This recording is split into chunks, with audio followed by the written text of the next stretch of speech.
लाखों अभ्यर्थियों के सपनों पर लगा ब्रेक या नियमों की सख्ती का सही फैसला। नमस्कार, मैं हूं नुपुर जारोली लोढ़ा और आप देख रहे हैं एजेंडा बेधड़क।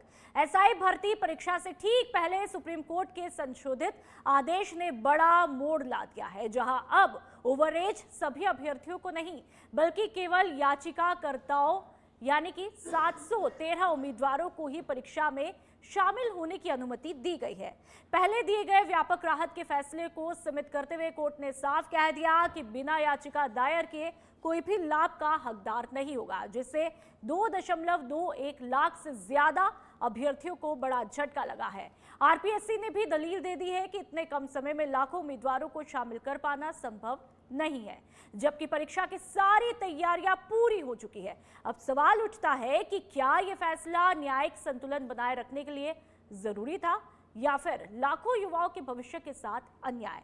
क्या नियमों की सख्ती सही है या फिर सभी प्रभावित अभ्यर्थियों को समान मौका मिलना चाहिए? यही आज की सबसे बड़ी बहस है।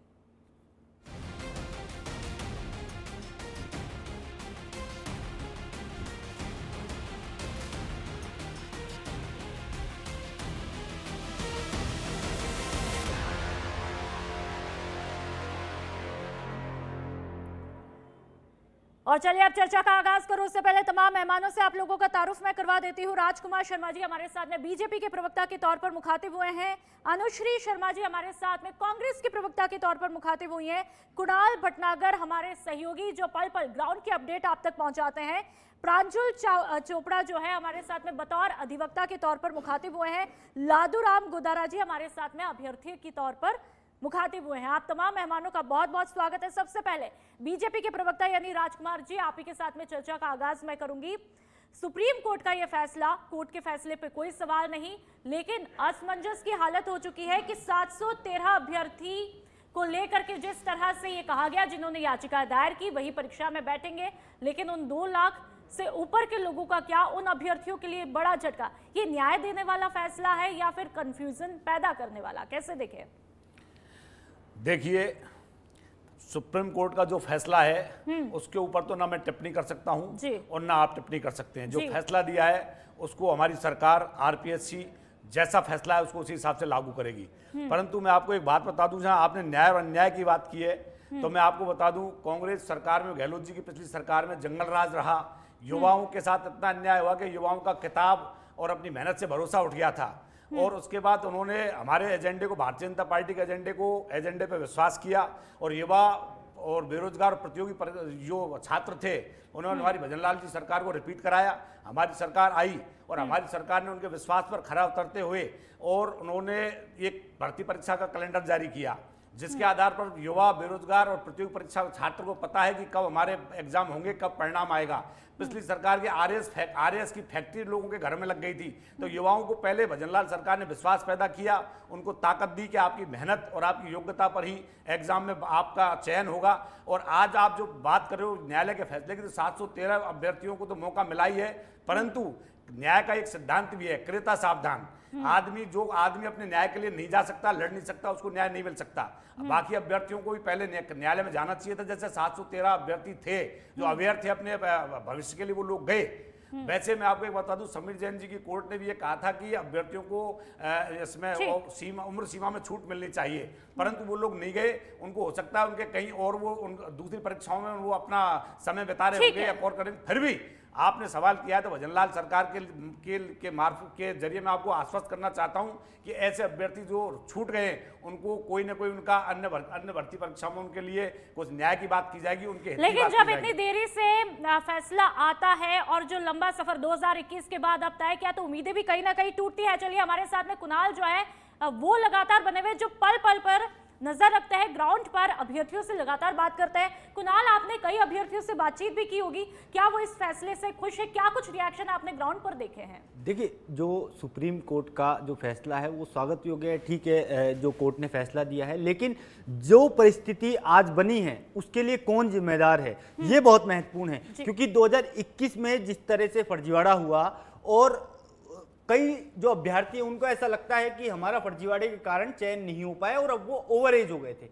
बता दें कि लगातार जो है अभ्यर्थी अपने स्तर पर ज्ञापन दे रहे थे। कई ऐसे अभ्यर्थी जिनको हम व्यक्तिगत रूप से जानते हैं, दिनकर शर्मा जो लगातार जो है पुलिस मुख्यालय के चक्कर काट रहे थे, सीएमओ वो चक्कर काट रहे थे कि जो एज में जो है छूट उनको दी जाए, लेकिन उनकी जो है सुनवाई यहाँ पर नहीं हुई। और इसका इंपैक्ट आप ये देखिए कि बीजेपी प्रवक्ता कह रहे थे कि युवा हित में जो है सरकार लगातार निर्णय ले रही है, स्वागत योग्य है, आपकी सरकार लगातार कार्रवाई कर रही है। लेकिन जो 2 लाख से ज्यादा अभ्यर्थी हैं वो बैठना चाहते थे इस परीक्षा में, लेकिन एक सकारात्मक रुख नहीं अपनाया गया। आज ऐसी सिचुएशन पैदा हुई जिसके कारण अभ्यर्थी, क्योंकि डबल बेंच में पूरा मामला था, तो डबल बेंच के बाद जो है एज का जो फैसला है वो यहां पर आना था, क्योंकि 31 मार्च लास्ट डेट थी और वो जो डिसीजन है वो अभी रिजर्व में है। लेकिन उसके बाद जो है 1 तारीख को लगी, उसके बाद जिस तरह से स्थितियां बनी, कोर्ट में सुनवाई हुई, कल जिस तरह से फैसला है और आज जिस तरह से, इन सिचुएशन जो स्थिति है उससे बचा जा सकता था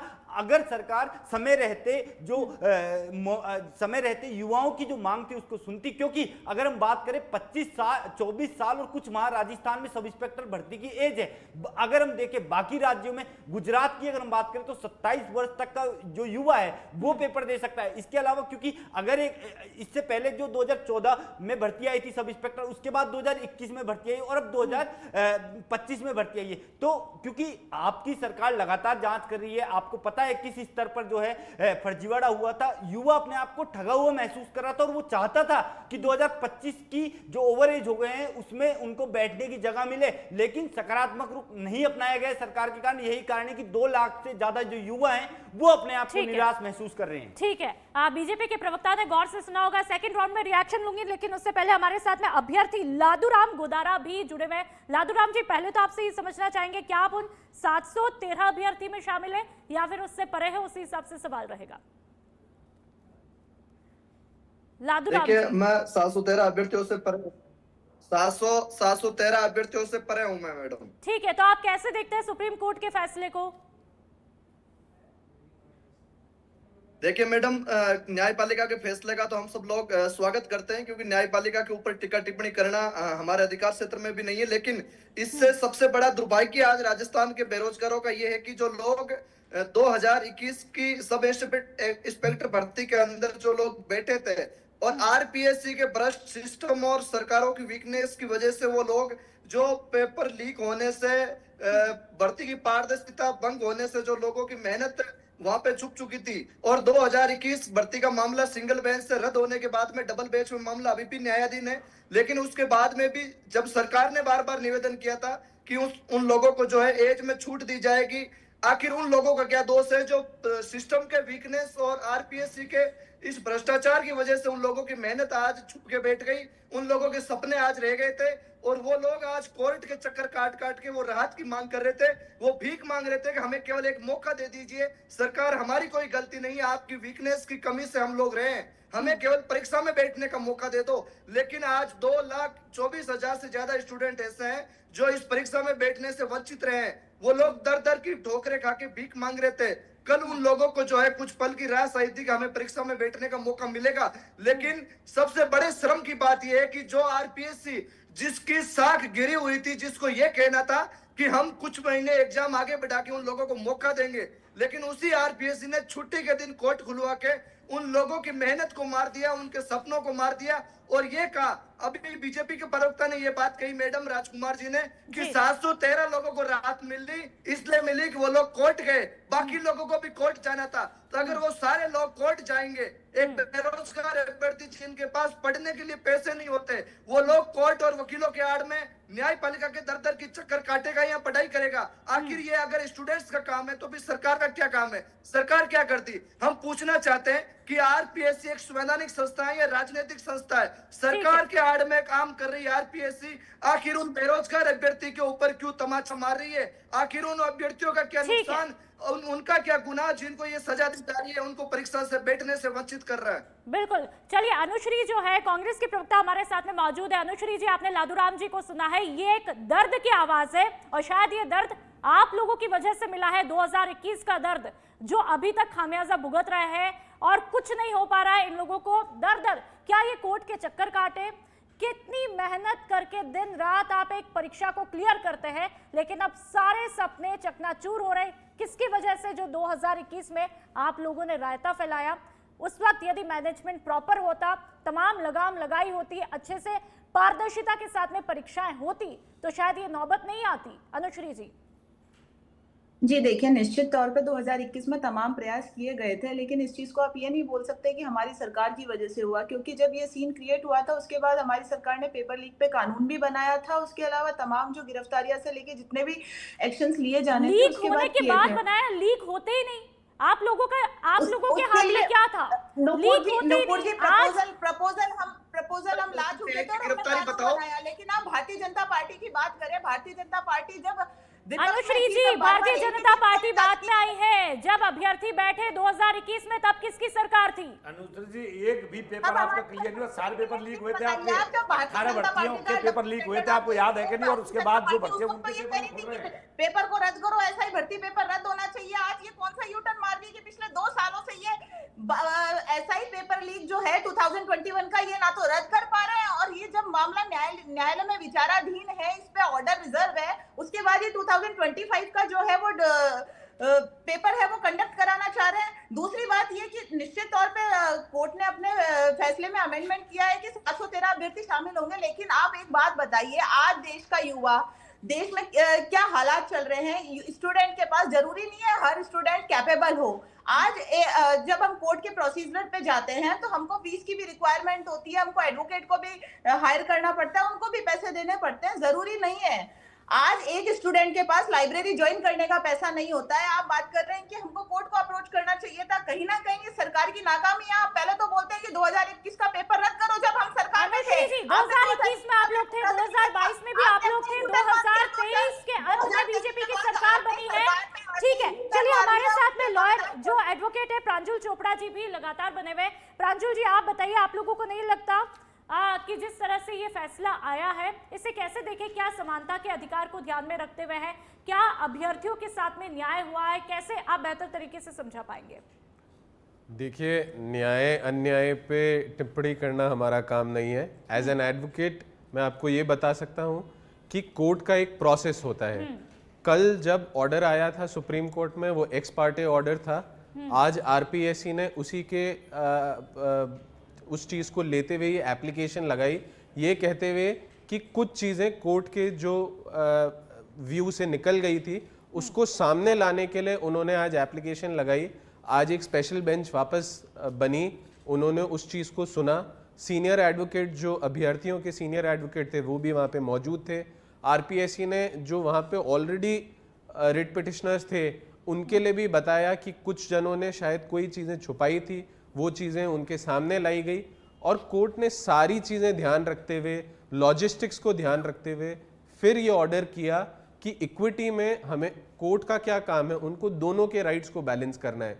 जहाँ पे अभ्यर्थी के राइट्स हैं उनको लॉजिस्टिकल चैलेंज जो है और इंस्टीट्यूशनल चैलेंजेस जो है उनको भी ध्यान रखते हुए उनको ऑर्डर करना था। तो कोर्ट ने दोनों की चीज़ को बैलेंस करते हुए ये किया है कि जो हमारे सामने आया है, जो 713 है, क्योंकि उनके एडमिट कार्ड्स इशू हो गए थे, जिनके एडमिट कार्ड्स ही इशू नहीं हुए। अगर आप बोलें कि 2 दिन में 2.5 लाख लोगों को एडमिट कार्ड्स इशू करके कोर्ट उनको बिठवा देता तो वो शायद इक्विटी के फेवर में नहीं होता। इसलिए कोर्ट ने बोला कि अभी 5 और 6 को जो एग्जामिनेशन है उसमें सिर्फ उन्हीं लोगों को बैठे रहने दिया जाए जिन्होंने रिट पिटिशंस फाइल किए और जिनको एडमिट कार्ड्स इशू कर दिए गए हैं। ठीक है, चलिए बीजेपी के प्रवक्ता हमारे साथ में लगातार बने हुए हैं। आपसे ही समझना चाहेंगे, जो हमारे सहयोगी कुणाल ने एक बहुत ही इंपॉर्टेंट बात की, जब आप लोगों की सरकार है, लगातार आप युवाओं के हित की बात करते रहते हैं, सकारात्मक रुख शायद आप अपनाते तो यहाँ तक पहुँचने की नौबत नहीं आती, और शायद इन 2 लाख लोग जिनके हित में ये फैसला, जिनको लेकर के फैसला भी आया है, अब ये 2 लाख लोग जो है परीक्षा नहीं दे पाएंगे। झटका नहीं लगता यदि आप उन अभ्यर्थियों के साथ में खड़े रहते, उनको सुनते और एक सकारात्मक रुख अपनाते, अख्तियार करते समय रहते तो? कुणाल जी ने जो प्रश्न रखा, जो इन्होंने बात कही, वास्तव में ये बात में वजन है। परंतु मैं एक बात कुणाल जी को और आपके माध्यम से जो श्रोता सुन रहे हैं उनको कहना चाहता हूं कि देखिए, 2.25 साल गुजरने को आ रहे हैं। एसआई भर्ती जो 2021 है, ये कांग्रेस के काले कारनामों का परिणाम थी। और उस परिणाम के आधार पर बहुत लंबे समय से एसआई की भर्ती रुकी हुई थी। हमारी सरकार की जिम्मेदारी बनती थी कि हम न्याय का जो समय था वो पूरा हो चुका था, 31 मार्च भी जा चुकी थी, डबल बेंच में फैसला रिजर्व है, उसके बाद सुप्रीम कोर्ट है, तो भर्ती प्रक्रिया कानूनी पेचीदगियों में नहीं उलझे, युवाओं को न्याय नहीं मिला। अन्य जो लोग हैं, नए युवा हैं, वो ओवरेज होते जा रहे थे, उनकी भी हमें सोचना था। लोग 24वीं पार कर रहे हैं, 25वीं पार कर रहे हैं, 26वीं पार करेंगे, तो इसलिए भर्ती कराना बहुत आवश्यक था, और ताकि युवा बेरोजगार जिसने हम पर विश्वास किया उसको न्याय मिल सके। बाकी जो 2 लाख लोगों की बात कर रहे हैं, तो मैंने पहले भी आपको कहा था 713 को तो कोर्ट ने परमिट किया है, उस फैसले पर हम उंगली उठा नहीं सकते, और प्रक्रिया की जो व्यवस्था पूर्ण हो चुकी है। बाकी जो लोग रह गए हैं, ऐसा नहीं है कि वो लोग रह गए हैं, वो लोग भी अन्य भर्ती परीक्षाएं, कैलेंडर जारी हो चुका है, उनको पता है कौन सी भर्ती कब होनी है, किस भर्ती का परिणाम कब आएगा, वो अपनी तैयारियों में अन्य कौन सी भर्ती परीक्षा में जाएंगे आप जो रह गए? भजनलाल सरकार ने इतिहास में पहली बार प्रदेश में कैलेंडर जारी किया। कुणाल जी का मौका आएगा, कुणाल जी बोलेंगे। भजनलाल सरकार ने इतिहास में पहली बार भर्ती का कैलेंडर जारी किया, आपको उसमें लिखा है कि कौन सी भर्ती कब होगी, किस भर्ती का परिणाम कब आएगा। आप ये कह रहे कोई बात नहीं, 2021 के बाद में 25 में नहीं दे पाए कोई बात नहीं, 26 में नहीं दे, अभी तक नहीं दे पाए कोई बात नहीं, और मौके आते रहेंगे। आप ये कहना चाह रहे हैं उन तमाम अभ्यर्थियों से? मौके लगातार दे रही है हमारी भाजपा सरकार, मौके लगातार दे रही है। बात ऐसा ही भर्ती की मैं ये कहना चाहता हूं, जी, ये इतना आसान होता है कि सरकार की किसी एक सरकार की लापरवाही से यदि अभ्यर्थी का सपना टूटता है तो आप उससे ये कह करके कह देंगे कि भाई और मौके पड़े हैं, खामियाजा किसी और का और भुगतना किसी और को पड़ रहा है। कुणाल, सर ने बात कही कि जो और भर्तियों की तैयारी, अब जब मैं पिछले 5 साल से तैयारी कर रहा हूं सब इंस्पेक्टर भर्ती की, सब इंस्पेक्टर बनना मेरा सपना हो सकता है, मेरा सपना है, मैं कोई और भर्ती की तैयारी क्यों दूंगा? दूसरी बात, आप ये कह रहे हैं कि किसी अन्य भर्ती में चला जाएगा व्यक्ति, तो मैं आपके ही द्वारा, आपकी सरकार के द्वारा सब कमेटी बनाई गई थी सब इंस्पेक्टर भर्ती को लेकर, उसमें एसओजी ने अपनी राय दी थी और सब कमेटी ने अपनी राय दी थी कि जो भी आगामी भर्ती होगी सब इंस्पेक्टर भर्ती, जो लोग बैठे थे 2021 की भर्ती में, आगामी भर्ती में उनको रिलैक्सेशन दिया जाना चाहिए था। ये बाकायदा सब कमेटी की रिपोर्ट में जिक्र किया गया था, उसके बावजूद भी इसका संज्ञान नहीं लिया गया। तमाम जो छात्र हैं वो लगातार जो है आवाज उठा रहे थे। आप कह रहे हैं कि अब जो 1000 से ज्यादा पदों पर सब इंस्पेक्टर भर्ती हो रही है, 2021 में सब इंस्पेक्टर भर्ती होगी, उसका भविष्य क्या होगा ये अभी भविष्य की गर्त में है। लेकिन आप ये बताइए 1000 पदों पर भर्ती हुई, अब सब इंस्पेक्टर भर्ती कब निकलेगी अगली? ऐसा तो है नहीं कि अब आप 2 महीने बाद या 2 साल बाद ही भर्ती निकाल दोगे और वो पूरी कर दोगे। और अगर आपने भर्ती निकाल भी दी तो क्या आप उन लोगों को मौका दोगे जो 2 लाख लोग बाहर हो गए? ठीक है, चलिए राजकुमार जी इस बात का जवाब सेकंड राउंड में दीजिएगा, लेकिन लादूराम जी हमारे साथ खुद अभ्यर्थी यहाँ पर मौजूद हैं, वो लगातार सुन रहे हैं और शायद आपका दर्द बहुत बड़ा है, लेकिन अब आप क्या कुछ मांग करते हैं और आपका क्या कुछ कदम रहने वाला है? लादूराम जी। मैडम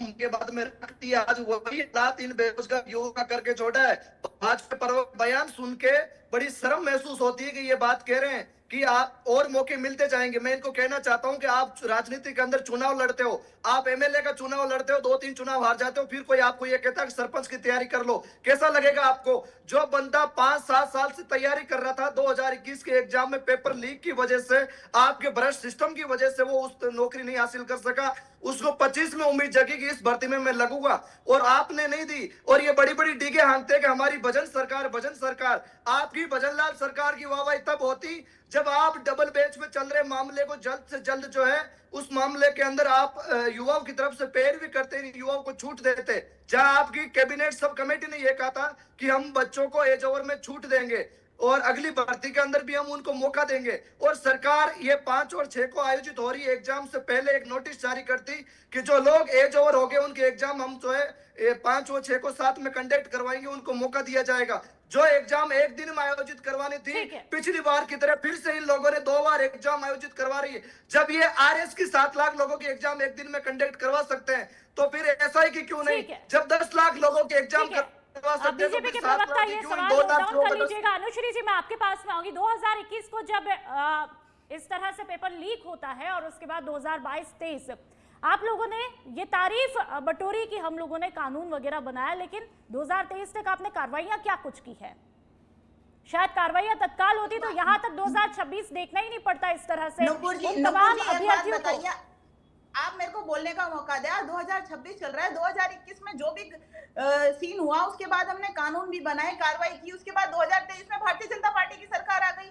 पहले इन्होंने मांग करी कि एसआई भर्ती जो है वो रद्द होनी उस चाहिए। समय इसके लिए- 2021 हम नहीं, गवाइए अनुश्री जी हम गवाइए 21 में शहीद स्मारक पे हमने बड़े बड़े आंदोलन किए थे, तब आपने जेल में डाला था। आपके डोटासरा जी ने, आपके ही गहलोत सरकार ने हमें जेल की लाठियां खुलाई थी। किस मुंह से बोलोगे आप, किस मुंह से बोलोगे आप? दूसरी बात यह है कि आज युवाओं का भविष्य खतरे में है। भारतीय जनता पार्टी अगर इतनी बड़ी बात करती है, इन्हीं के मंत्री महोदय ने एसआई भर्ती की स्पष्टता के कारण 1 साल तक मंत्री पद ज्वाइन नहीं कर। इसका जवाब भारतीय जनता पार्टी का जो दोहरा चरित्र है, आप ये बता दीजिए इनके मंत्री महोदय ने क्यों पद ज्वाइन नहीं करा मंत्री का? 1 साल तक वो बार बार मांग करते रहे। आप कैसी बात कर रहे हैं? बीजेपी का बार बार एक डबल स्टैंडर्ड आना, युवाओं के लिए आप राहत देते ना, आप बार बार 2021 में क्यों जा रहे हैं? आप 2026 की बात कीजिए। युवाओं को एज रिलैक्सेशन नहीं मिल रहा है, बाकी चीजें नहीं हो रही। लेकिन ठीक है अनुश्री जी, आज युवा पूछ रहा है विपक्ष क्या कर रहा है, जुड़ी हुई है। विपक्ष क्या कर रहा है, विपक्ष क्यों नहीं मुद्दा उठा रहा कि एग्जाम आगे होनी चाहिए, बच्चों को मौका मिलना चाहिए? हमारे साथ में एडवोकेट प्रांजल जी लगातार बने हुए। प्रांजल जी, आपसे एक बात समझना चाहेंगे, जो ओवरेज हो चुके हैं अभ्यर्थी 713 के अलावा और जो ये परीक्षा नहीं दे पा रहे, अब उनके पास में क्या कोई कानूनी विकल्प बचता है, इस बारे में आपसे समझना चाहेंगे। मैम देखिए, अभी 5 तारीख को जो भर्ती है वो तो अभी परसों है, तब तक कोर्ट्स बंद है। पर अभी आप एक चीज नोट करिए कि जो डिवीजन बेंच है उसका जजमेंट है वो रिजर्व्ड है, वो आना बाकी है। जब तक वो जजमेंट नहीं आता, उस जजमेंट में कोर्ट क्या बोलता है उसको पढ़ने के बाद ही आगे की क्या रणनीति रहेगी उन बच्चों की जो इसमें, या उन अभ्यर्थियों की जो इसमें पार्टिसिपेट नहीं कर पाए, वो उनको तय करनी पड़ेगी। अभी भी डिवीजन बेंच का जो जजमेंट है वो रिजर्व्ड है। सुप्रीम कोर्ट ने डिवीजन बेंच को बोला था कि आप 31 तक हियरिंग को कंक्लूड करें, जो डिवीजन बेंच ने कर दिया। जजमेंट लिखवाने में जो टाइम लगता है वो थोड़ा लगता ही है। एक बार वो जजमेंट आ जाए उसके बाद हो सकता है कि कोर्ट ही उनको कोई रिलैक्सेशन दे दे, हो सकता है कोई स्पेशल एग्जामिनेशन करवा दे। ये सारी चीजें तब डिपेंड करेगी जब डिवीजन बेंच का जो जजमेंट है वो एक बार सामने आएगा। ठीक है, कुणाल हमारे साथ में लगातार बने हुए। कुणाल, जो 713 अभ्यर्थी हैं उनमें से लगातार जो है उनके लिए तो ठीक है, चलो अच्छी बात है, वो एग्जाम दे पाएंगे, लेकिन एक झटका नहीं, अचानक से उनके लिए भी फैसला आ जाता है जो इतने टाइम से 2 साल से वेट कर रहे हो, और अब आप 5 तारीख को एग्जाम दे दीजिए, 6 तारीख को एग्जाम दे दीजिए, तो तैयारियों को लेकर के तो उनके ऊपर भी प्रेशर आया। उन अभ्यर्थियों से क्या आपकी कोई बातचीत हुई है, उनकी क्या प्रतिक्रिया? देखिए, क्योंकि लगातार जो ओवरेज स्टूडेंट हो गए थे वो लगातार जो है प्रयास कर रहे थे और उनको उम्मीद थी कि जो पक्ष में फैसला आएगा, सूरजमल है और अन्य हैं, कई लोगों को राहत मिली क्योंकि अब न्यायालय में जिस तरह की परिस्थिति बनी, लेकिन वही बात कि इन परिस्थितियों से बचा जा सकता था पूर्व में अगर जो है सकारात्मक रूप अपनाया जाता, क्योंकि अभी डबल बेंच में जो डिसीजन है वो रिजर्व है, उसके वो डिसीजन आने के बाद क्या कुछ स्थिति रहती है और क्या इनको कोई रिलैक्सेशन मिलता है, क्योंकि एक न्यायालय में परिभाषा है कि सबको प्राकृतिक न्याय मिलना चाहिए, किसी के साथ अन्याय नहीं हो, तो ये अभी भविष्य की गर्त में। लेकिन जो सरकार से जिस तरह की उम्मीद थी युवाओं को कि सरकार जो है अगर पूर्व में इस पूरे मामले पर फैसला लेती, जो इन्होंने सब कमेटी की रिपोर्ट जो बनाई थी उसमें बाकायदा ही लिखा था कि भविष्य में अगर कोई भी भर्ती आयोजित होती है जो कि 2025 आयोजित हो रही है, उनमें जो है जो भी भविष्य में आयोजित हो उसमें जो है रिलैक्सेशन दिया जाए, ताकि ये जो है इनको मौका मिल सके और ये अपनी जो प्रतिभा है वो दिखा सके। ठीक है कुणाल, और तमाम जो मेहमान हमारे साथ में जुड़े उनका बहुत बहुत शुक्रिया, बहुत ही बेबाकी के साथ में इस मुद्दे पर बातचीत की है। लेकिन सवाल यही है कि एसआई भर्ती परीक्षा से ठीक पहले सुप्रीम कोर्ट के संशोधित आदेश ने जो बड़ा मोड़ ला दिया है, क्या तमाम अभ्यर्थियों के लिए, हालांकि सुप्रीम कोर्ट के आदेश पर हम सवाल नहीं खड़े कर रहे, लेकिन जिन 2 लाख से ज्यादा अभ्यर्थियों का सपना था, क्या वो सपना किसी भी रास्ते से अब पूरा हो पाएगा या नहीं हो पाएगा, क्या उनके लिए कोई रास्ता अब बचा है? लेकिन अब उनका कदम क्या होगा, उन अभ्यर्थियों का कदम क्या कुछ होगा, ये देखने वाली बात है, और ये सवाल जो है भविष्य के गर्भ में है। लेकिन फिलहाल 5 और 6 तारीख को अब जिन अभ्यर्थी एग्जाम दे रहे हैं उनको बहुत बहुत शुभकामनाएं, क्योंकि एक लंबी जद्दोजहद के बाद में सुप्रीम कोर्ट के द्वारा ये फैसला आया है। अब ऐसे में देखना ये है कि किस तरह से ये तमाम सपने इन युवाओं के पूरे हो पाते हैं। तो फिलहाल इस शो में इतना ही। आप देखते रहिए सच बेधड़क। नमस्कार।